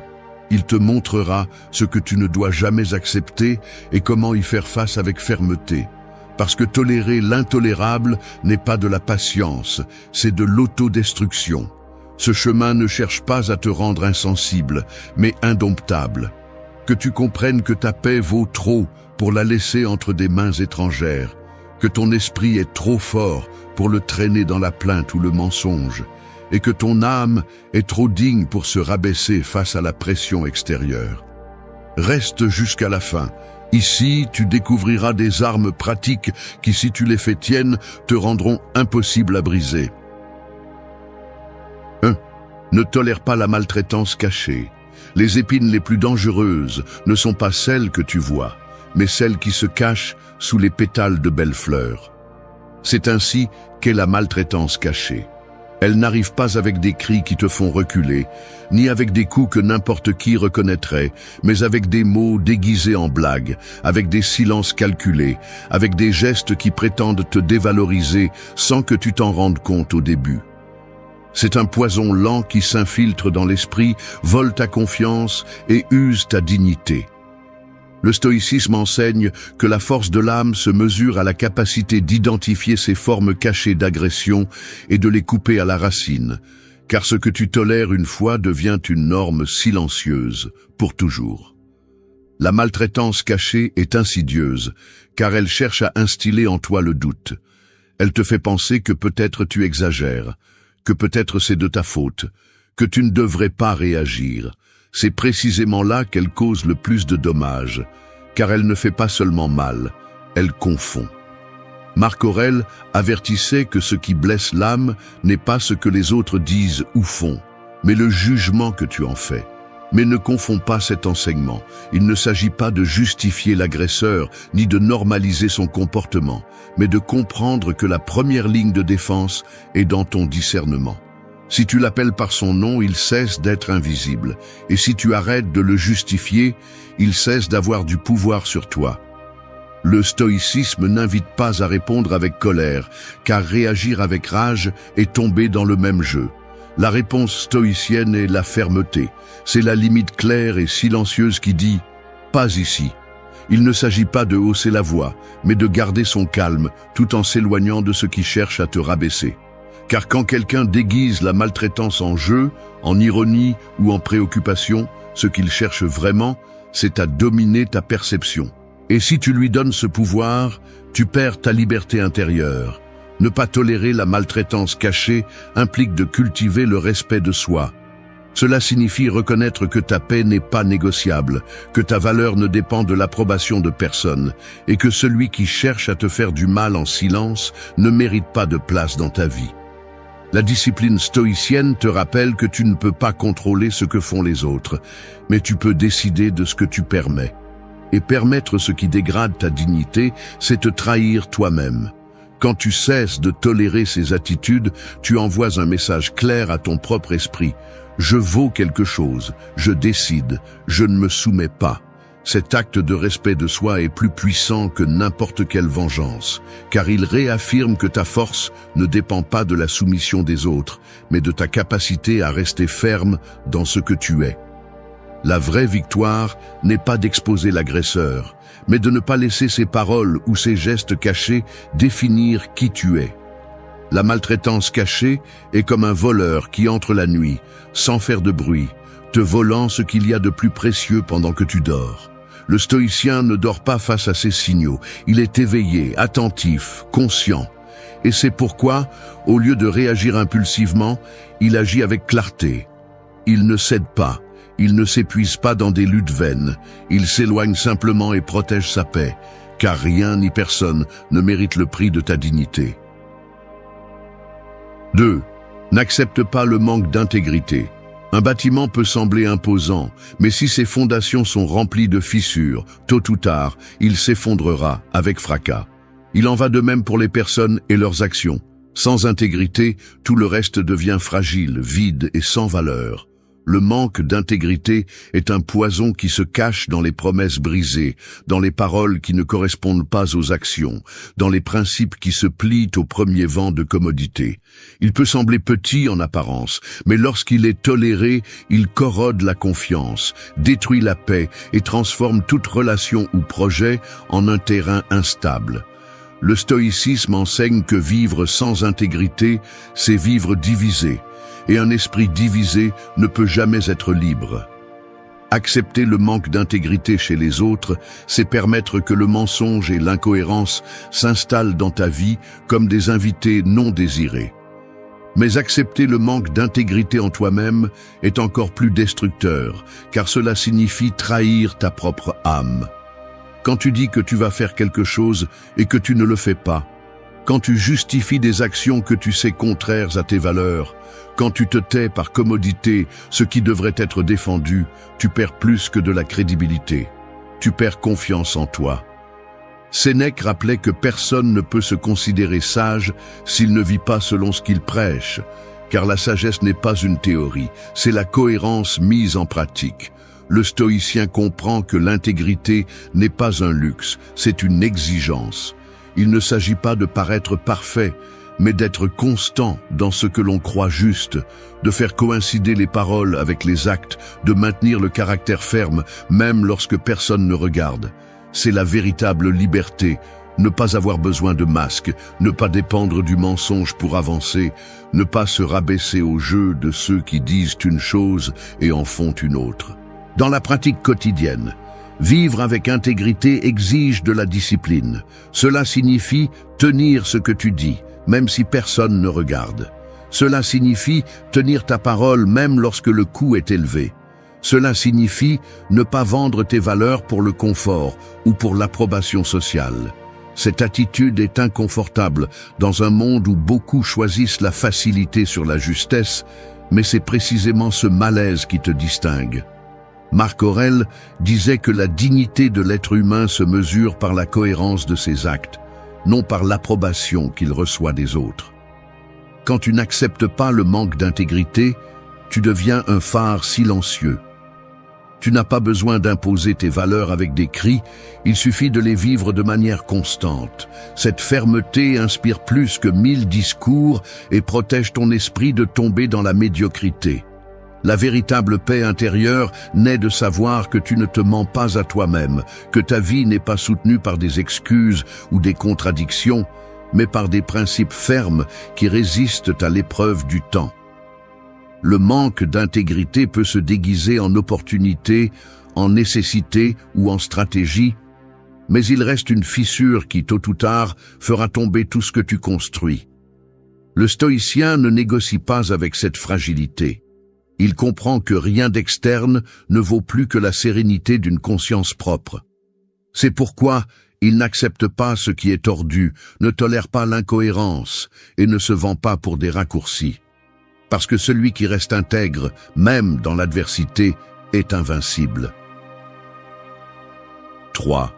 Ne supporte pas l'arrogance démesurée. Les montagnes les plus imposantes ne font pas de bruit. Elles n'ont pas besoin de crier pour démontrer leur grandeur. En revanche, l'arrogance démesurée est comme un tambour creux. Plus il est vide, plus il résonne fort. Cette attitude qui prétend s'imposer par des gestes hautains, par des mots qui cherchent à humilier ou par des regards chargés de mépris n'est qu'un déguisement d'insécurité. L'orgueil prétend construire l'autorité sur des fondations de sable, mais en réalité, il révèle la fragilité. Le stoïcisme enseigne que supporter l'arrogance, c'est permettre à quelqu'un d'essayer de diminuer ta valeur pour gonfler la sienne, et cela ne doit jamais être accepté. L'arrogant vit affamé de reconnaissance, car son pouvoir ne se soutient pas par lui-même. Il a besoin d'applaudissements, de soumission, de regards qui le confirment. Chaque fois que quelqu'un se soumet, il nourrit sa fausse grandeur. Supporter cela, c'est devenir complice de son vide. L'arrogance ne détruit pas d'un coup, elle détruit lentement, avec la pression de te faire sentir inférieur. Et tolérer cette pression, c'est perdre ta dignité pas à pas. Le stoïcien ne rentre pas dans ce jeu. Il ne cherche pas à rivaliser avec l'arrogant, ni à riposter avec violence, car il sait que ce serait se mettre à son niveau. La réponse est le calme, la fermeté silencieuse qui met à nu la faiblesse de l'autre. Marc Aurèle rappelait que la dignité se mesure par la consistance intérieure, non par l'approbation externe. Celui qui a besoin de prouver à tous combien il est important a déjà perdu le respect de lui-même. Dans la vie quotidienne, l'arrogance apparaît en de nombreux endroits. Au travail, dans la famille, dans des amitiés qui croient avoir le droit de s'imposer. La pratique stoïcienne consiste à établir des limites claires, à ne pas donner plus d'attention que nécessaire, à laisser tes actions parler plus fort que les discours hautains. L'humilité et la discipline sont des armes bien plus puissantes que n'importe quel cri chargé d'orgueil. Ne pas supporter l'arrogance est aussi un appel à surveiller ton intérieur. Car l'orgueil, tu ne le vois pas seulement chez les autres, il peut aussi grandir en toi. Chaque fois que tu crois valoir plus qu'un autre par reconnaissance ou position, cette graine s'allume. Le stoïcien la combat avec humilité, se rappelant que la vraie grandeur est de se maîtriser soi-même, non de regarder les autres de haut. L'arrogance démesurée est une fumée qui prétend être une montagne. Le stoïcien ne la respire pas, ne l'imite pas, ne la tolère pas. Il reste ferme, conscient, démontrant par des faits que la véritable force n'a pas besoin de s'exhiber, parce que ce qui est gonflé d'air finit toujours par éclater, et ce qui est construit avec dignité reste pour toujours. 4. Ne suivez pas la pression des autres. Le vent peut plier les branches les plus faibles, mais il ne parvient jamais à briser les arbres qui enfoncent leurs racines dans la terre avec fermeté. C'est ainsi que fonctionne la pression des autres. Un vent qui souffle sans relâche, qui cherche à vous incliner vers là où tout le monde marche, qui tente de vous arracher votre propre volonté pour que vous fassiez partie du troupeau. La société aura toujours une opinion sur ce que vous devriez faire, comment vous devriez vivre, quel chemin suivre. Mais si vous permettez à cette pression de vous emporter, vous perdrez le contrôle de votre vie et, pire encore, vous oublierez qui vous êtes vraiment. Le stoïcisme enseigne que la véritable liberté commence lorsque vous cessez de vivre sous le regard des autres et décidez clairement de l'intérieur. La pression sociale se déguise en conseils bien intentionnés, en tradition familiale, en comparaison constante. Elle peut sembler inoffensive, mais si vous l'acceptez sans la remettre en question, elle finit par écraser votre authenticité. Marc Aurèle avertissait que la plupart des gens se laissent entraîner par les coutumes comme si elles étaient des lois, mais en réalité, elles ne sont que des chaînes invisibles qui empêchent de choisir en toute conscience. Suivre la pression des autres, c'est vivre en pilote automatique, en faisant plaisir à tout le monde, sauf à soi-même. Le stoïcien ne se rebelle pas avec des cris et ne cherche pas à s'opposer par orgueil. Il apprend simplement à dire non sans culpabilité. Car chaque fois que vous cédez à ce que vous ne désirez pas, vous donnez une partie de votre énergie et de votre paix.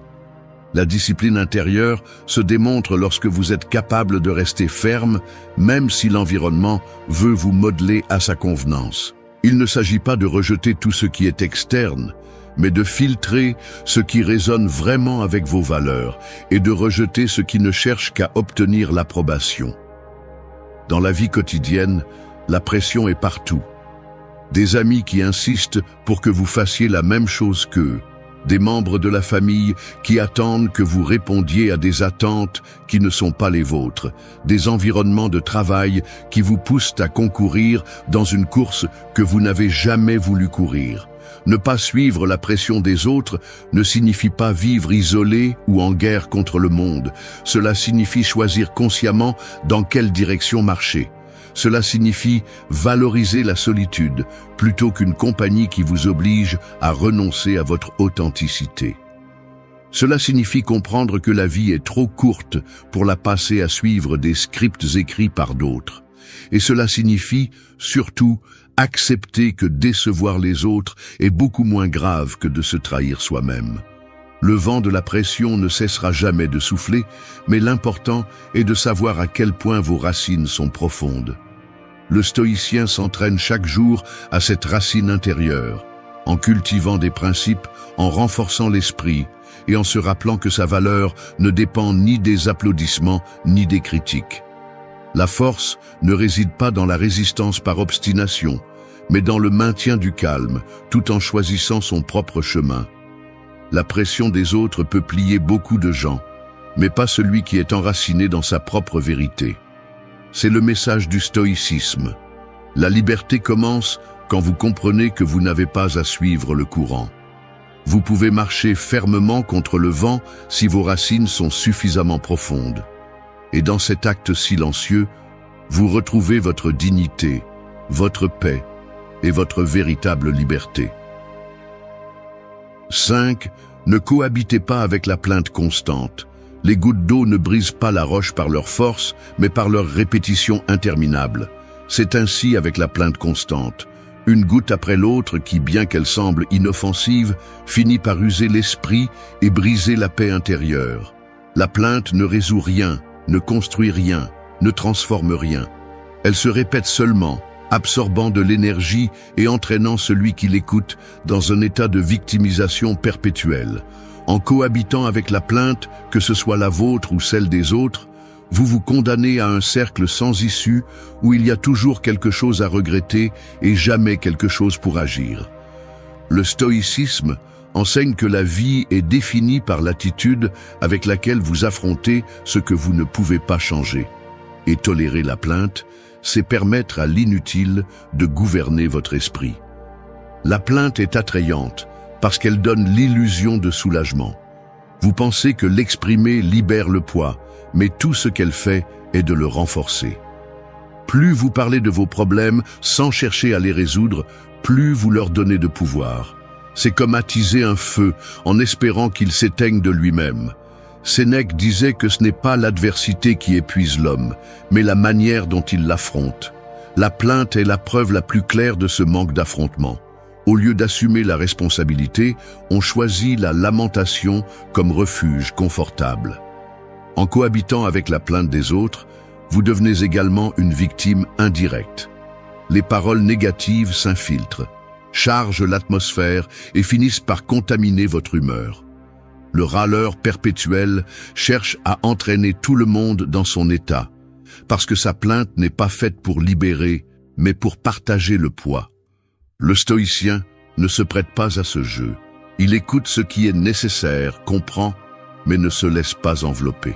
Parce qu'il sait que donner un espace constant à la plainte, c'est permettre à l'étranger de voler sa sérénité. Ne pas cohabiter avec la plainte constante exige de la fermeté.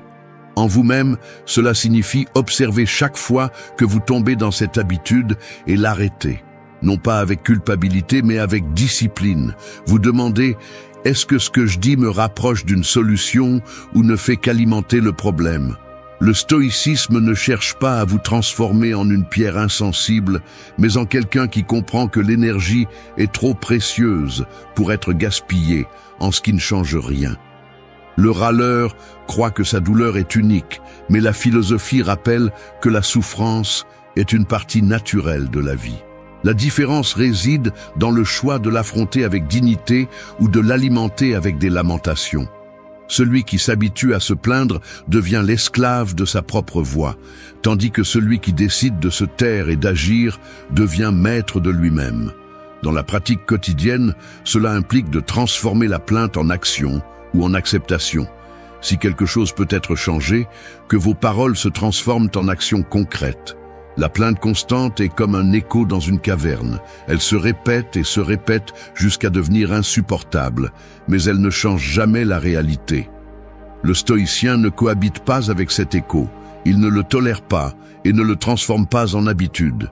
Il préfère le silence de la réflexion ou l'action concrète plutôt que le bruit vide de la lamentation. Parce que la plainte ne fait pas bouger le monde, elle ne fait que le retarder. L'action disciplinée, en revanche, construit un chemin solide vers la liberté. 6. Ne permettez pas la distorsion de la vérité. Les miroirs brisés ne reflètent pas la réalité, ils montrent des fragments déformés qui confondent et trompent. C'est ainsi que fonctionne la distorsion de la vérité. Elle prend ce qui est, le brise en morceaux et vous le rend manipulé jusqu'à ce que vous doutiez de vos propres yeux. Celui qui manipule la vérité cherche à modeler votre perception, car il sait qu'en contrôlant ce que vous croyez, il contrôle aussi comment vous agissez. Le stoïcisme enseigne que vivre dans la clarté est indispensable pour maintenir la liberté intérieure, et c'est pourquoi on ne doit jamais tolérer que la vérité soit tordue, déguisée ou utilisée comme outil de pouvoir. La distorsion n'apparaît pas toujours dans de grands mensonges évidents. Souvent, elle se cache dans des demi-vérités, dans des silences stratégiques, dans des discours qui exagèrent ce qui est pratique et cachent ce qui est inconfortable. C'est là son plus grand danger. Elle ne semble pas être une attaque frontale, mais un petit ajustement de la réalité qui change tout peu à peu. Comme une boussole déviée d'un seul degré, tolérer cette manipulation finit par vous éloigner beaucoup de votre propre chemin. Le stoïcien sait que la vérité n'est pas toujours confortable, mais elle est nécessaire. L'inconfort qu'elle provoque en l'affrontant est préférable au chaos silencieux de vivre dans des illusions. Sénèque soulignait que personne ne peut vivre en paix s'il est entouré de tromperies, car tôt ou tard, le mensonge devient un fardeau insupportable. Supporter la distorsion, c'est accepter des chaînes invisibles qui lient votre esprit. Dans la vie quotidienne, cette manipulation se présente dans de nombreux scénarios. Cela peut être un supérieur au travail qui cache des informations pour maintenir le contrôle. Une relation où des mots à moitié sont utilisés pour manipuler les émotions, ou même votre propre esprit qui déforme les souvenirs et justifie les erreurs pour ne pas affronter la réalité. La vérité, bien qu'elle soit parfois dure, libère. Le mensonge asservit toujours. C'est pourquoi le stoïcien préfère affronter des réalités crues plutôt que de vivre sous de doux mensonges. Tolérer la distorsion de la vérité, c'est perdre le contrôle de votre jugement, qui est précisément ce que vous avez de plus précieux. Marc Aurèle avertissait que votre esprit devient ce que vous consommez et acceptez. Si vous permettez qu'il se nourrisse de fausseté, il perdra sa clarté. Ne pas permettre la distorsion implique également de rejeter vos propres justifications internes. Souvent, l'esprit préfère distordre pour ne pas ressentir de douleur. Vous justifiez un mauvais traitement, vous minimisez une erreur, vous vous convainquez que l'injustice est normale. Cette forme d'auto-tromperie est aussi dangereuse que la manipulation externe. Le stoïcien affronte cette tendance avec une honnêteté radicale, car il comprend que la force ne peut être construite que sur des fondations solides de vérité. Les miroirs brisés peuvent tromper les yeux, mais ils ne trompent jamais un esprit formé à la clarté. Le stoïcien ne permet pas que la vérité soit tordue, car il sait que celui qui perd l'accès à elle perd aussi la liberté de choisir. Le mensonge peut sembler plus confortable, mais c'est un labyrinthe dont peu sortent. La vérité, en revanche, bien qu'elle fasse mal, ouvre toujours le chemin vers la sérénité et la dignité. 7. Ne sacrifiez pas votre dignité pour plaire. Les marionnettes se déplacent avec grâce sur scène, mais chacun de leurs gestes est lié au fils d'un autre. C'est l'image la plus claire de ce qui se passe quand quelqu'un sacrifie sa dignité pour plaire. Il semble avancer, il semble décider, il semble vivre libre, mais en réalité ses mouvements dépendent de l'approbation externe. Et il n'y a pas de chaîne plus lourde que le besoin constant d'être accepté par tous. Le stoïcisme enseigne que le prix de la dignité ne doit jamais être négocié, car la perdre pour plaire revient à se livrer comme esclave au jugement des autres. Le besoin de plaire est alimenté par la peur. Peur d'être rejeté, peur de la solitude, peur de décevoir. Sous cette pression, beaucoup de gens cèdent à ce qu'ils ne veulent pas, disent ce qu'ils ne ressentent pas et font ce qui va à l'encontre de leurs valeurs. À court terme, ils reçoivent des sourires, des applaudissements et de l'acceptation. Mais à long terme, ils se retrouvent vides, car chaque concession gaspillée vole un morceau d'identité. Sénèque disait que rien n'est plus misérable que de vivre en fonction de ce que les autres pensent, car la vie cesse alors d'être la vôtre et devient un spectacle où vous ne faites que jouer pour plaire. Le stoïcien ne rejette pas la convivialité ni ne méprise l'affection, mais il comprend qu'il y a une limite non négociable, la dignité. Cette force intérieure qui ne dépend ni des éloges ni des critiques. La dignité est la base de la liberté, car elle vous permet de dire oui quand vous le voulez vraiment et non quand vous en avez besoin, sans ressentir de culpabilité ni de peur.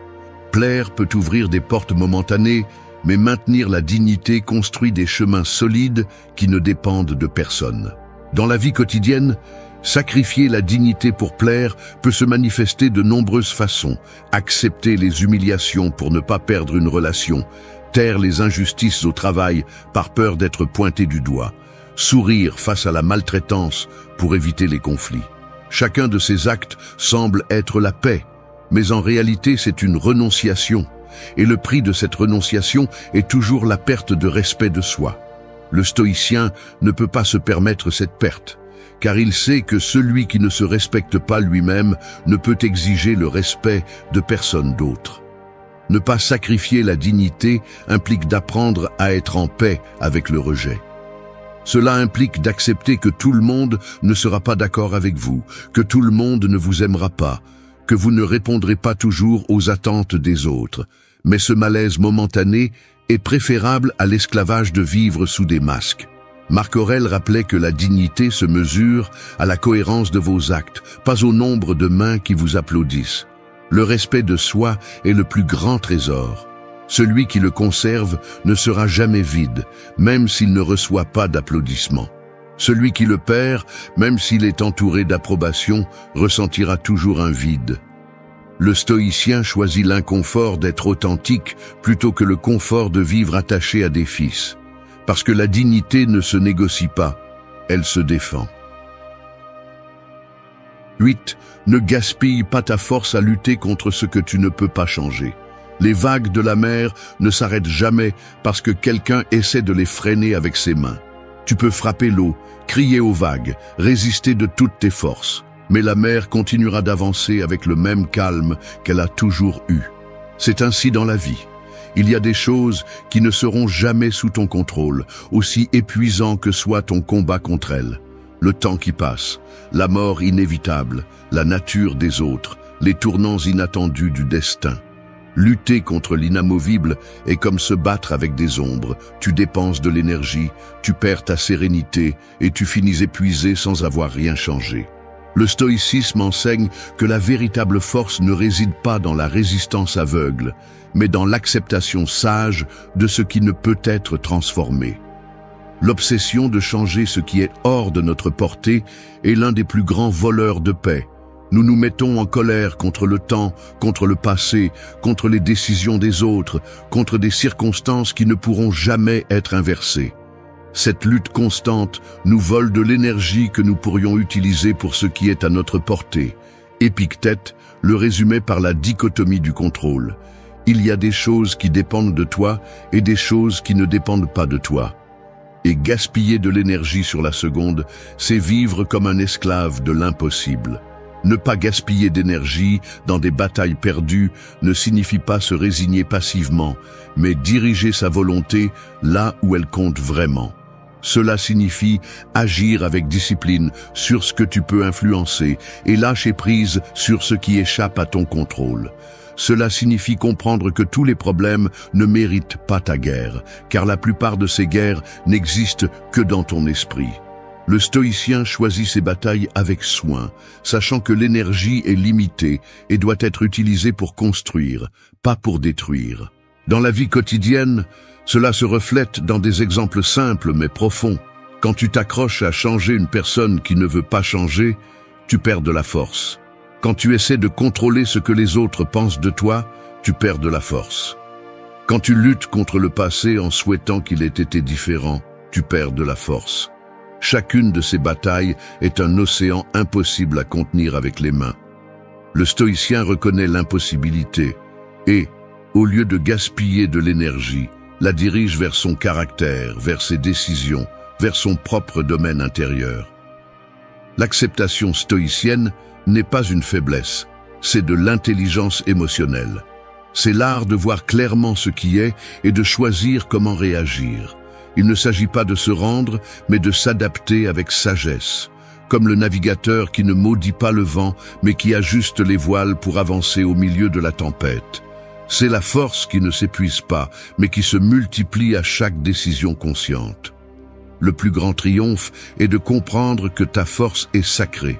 Elle ne mérite pas d'être perdue dans des combats inutiles, ni dans des ressentiments interminables, ni dans des plaintes contre ce que tu ne peux pas changer.